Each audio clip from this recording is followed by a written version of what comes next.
Hello students, this is Krishna and you are watching right now chemistry in our fest. कैसे हैं आप लोग? बढ़िया। तो क्लास आज के इस लेक्चर में हम लोग बात करने वाले हैं लॉज ऑफ केमिकल कॉम्बिनेशंस के बारे में।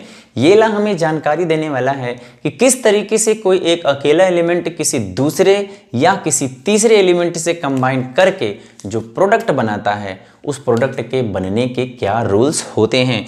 यूं ही एक एलिमेंट दूसरे एलिमेंट से रिएक्ट होकर के प्रोडक्ट का फॉर्मेशन नहीं कर देता, उसके कुछ रूल्स होते हैं। तो वो रूल्स कौन कौन से हैं, क्या क्या हैं, क्या जानकारी हमें इनसे मिलती है, ऐसी तमाम चीज़ों के बारे में हम लोग जानकारी लेने वाले हैं। तो चलिए टाइम को वेस्ट किए बिना स्टार्ट करते हैं। उन सभी रूल्स में से जो पहला रूल है आपके पास, उस रूल का नाम है लॉ ऑफ कंजर्वेशन ऑफ मास। आप बोलोगे ये तो सर हम जानते हैं, लॉ ऑफ कंजर्वेशन ऑफ मास आप बिल्कुल जानते होगे ना। जैसे आप जानते थे एनर्जी वाला, laws of conservation of energy, बस वैसे कंजर्वेशन ऑफ मास रख लिया जाए।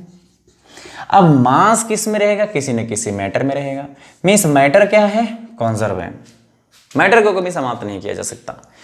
भाई पानी था, फ्रीज कर दिए, आइस में बदल गया, अब भी H2O ही है। हीट कर दिए, फिर से वाटर फॉर्म में चला गया, मीन्स लिक्विड फॉर्म में चला गया, और हीट कर दीजिए, वेपर फॉर्म में चला गया। था चाहे जिस फॉर्म में, लेकिन था तो H2O ही ना, फिजिकल चेंज के अकॉर्डिंगली। वैसे केमिकली भी अगर कोई चीज़ चेंज होता है तो जो रिएक्टेंट हमारे पास है, रिएक्टेंट का जो मैटर है वो चाहे जो भी हो, ओके, जब वो चेंज होगा तो रिएक्टेंट से जो प्रोडक्ट का फॉर्मेशन होने वाला है, प्रोडक्ट में जो मास होगा वो डिट्टू सेम किसके जैसा होगा? रिएक्टेंट के जैसा होगा। यही जानकारी देता है कौन? Laws of conservation of mass. Okay, तो किसने दिया हमें इस लॉ को? गिवन बाय हमारे साइंटिस्ट जो हमारे केमिस्ट्री के फादर माने जाते हैं। याद आ गया होगा, एंटोनी लेवोसियर। एंटोनी लेवोसियर कब दिए थे? इन 1789 में।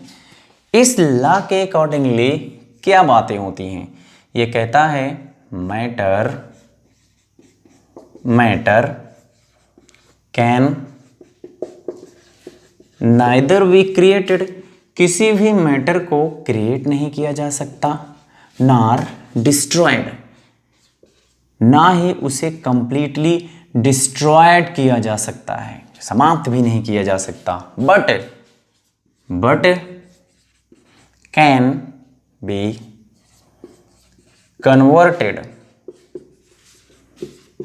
One form to another.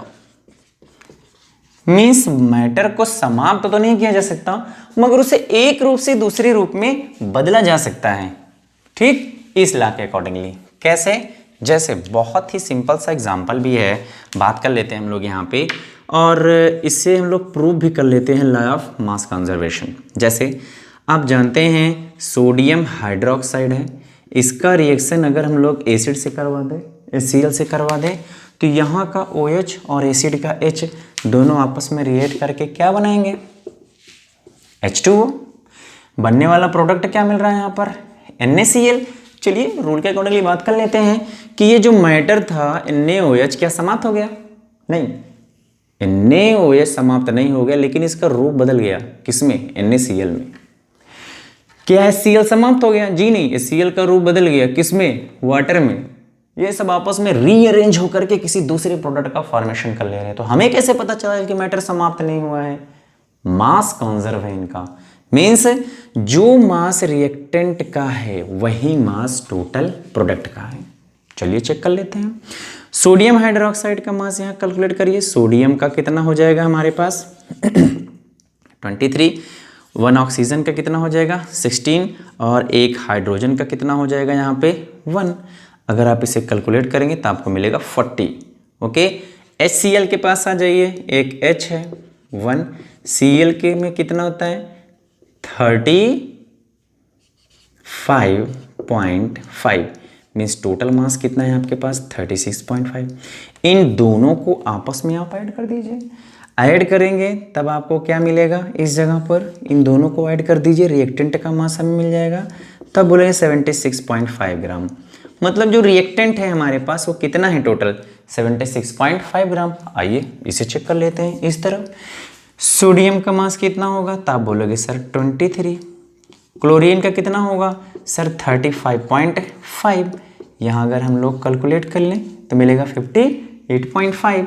Water molecule में भाई 2 H है और 1 ऑक्सीजन है, तो 2 हाइड्रोजन का 2 ग्राम हो जाएगा, ऑक्सीजन का 16 ग्राम। कितना मिल जाएगा हमारे पास 18। इन दोनों को आप कैलकुलेट कर डालिए। कैलकुलेट करेंगे तो फिर भी आपको मिलेगा 76.5 ग्राम। देखिए ना, जो मास यहाँ पर रिएक्टेंट का था, किसका, रिएक्टेंट का, वही मास यहाँ पर किसका है, प्रोडक्ट का है।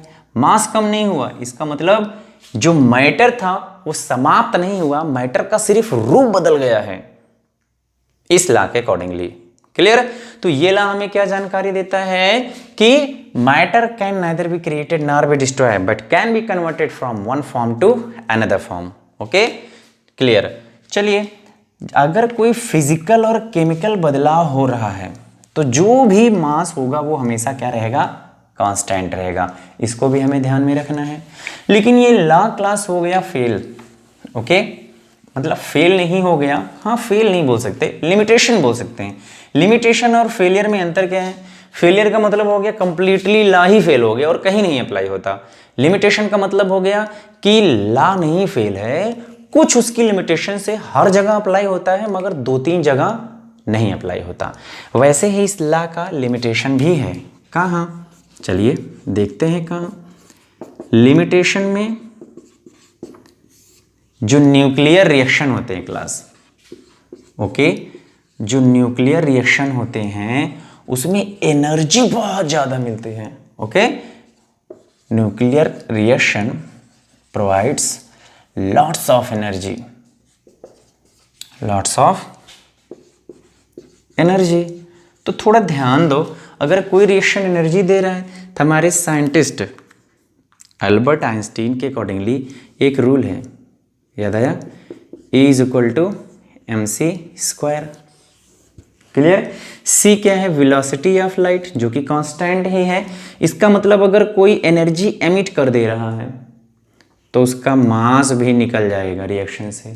मीन्स अगर किसी रिएक्शन के दौरान एनर्जी लॉस हो रही है तो मास भी लॉस होगा।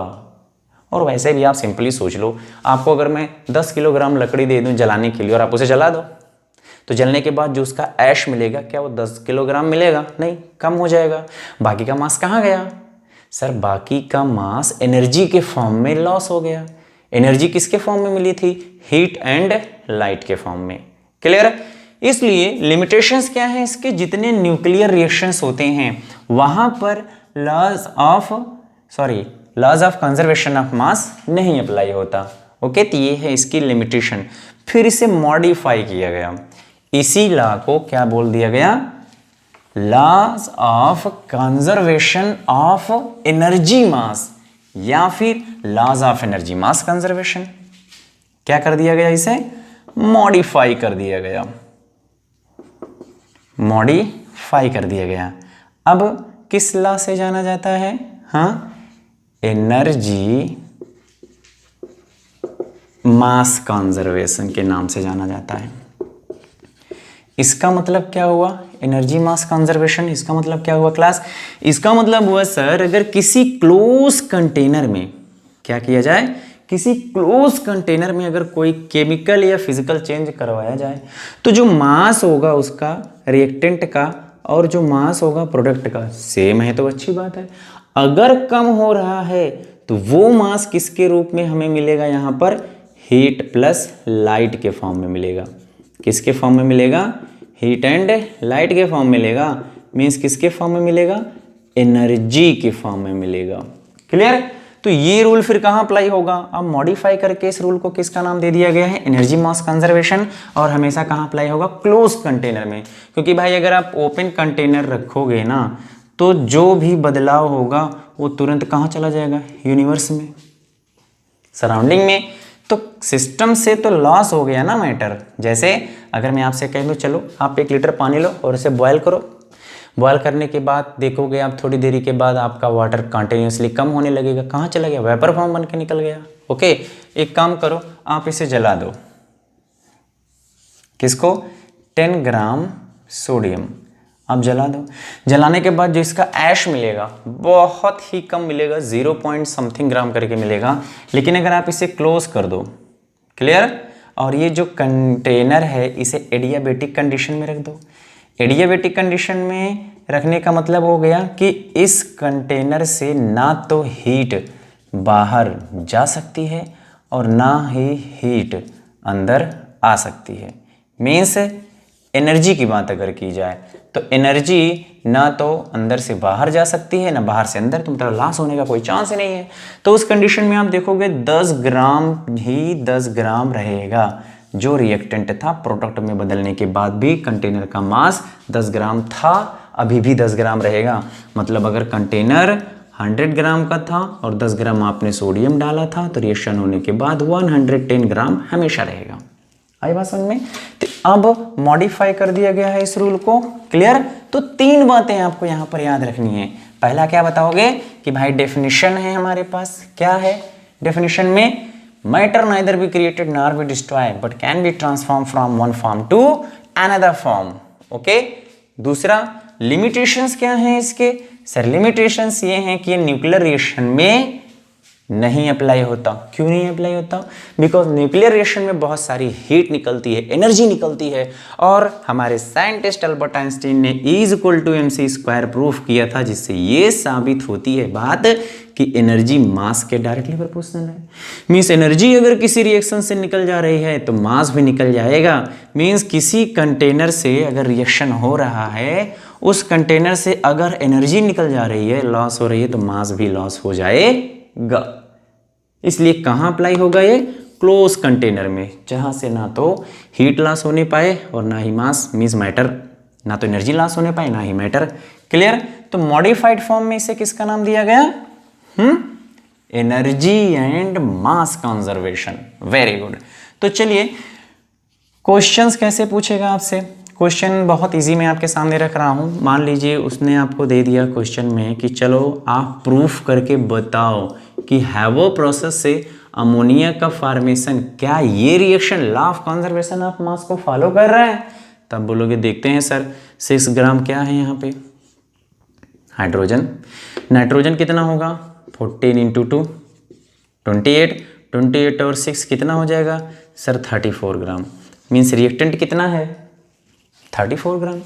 अमोनिया का मास यहाँ पर कितना है? 2 × 14 प्लस कितना हो जाएगा हमारे पास यहाँ पर? 17। कितना? 17। हाँ सर 34 ग्राम। दोनों तरफ का मास क्या है?